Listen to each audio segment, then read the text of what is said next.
Sa mga online articles na ating nakalap,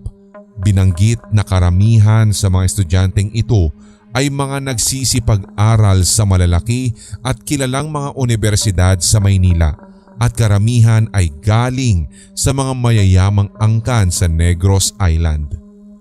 Hindi lamang mga pasahero ang sakay ng naturang barko sapagkat napag-alaman na kasamang isinakay ng mga may kayang pasahero ang mga bagong biling auto habang ang mga pasaherong negosyante naman ay dala ang ilan pang mabibigat na bagahe.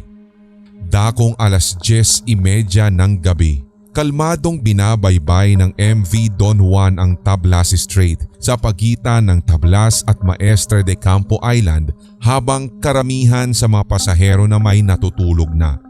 Ang ilan namang gising ay naroroon at nananatiling nagsasaya sa disco hub ng barko sapagkat ayon din sa mga survivors, may live band ding tumutugtog bago maganap ang aksidente.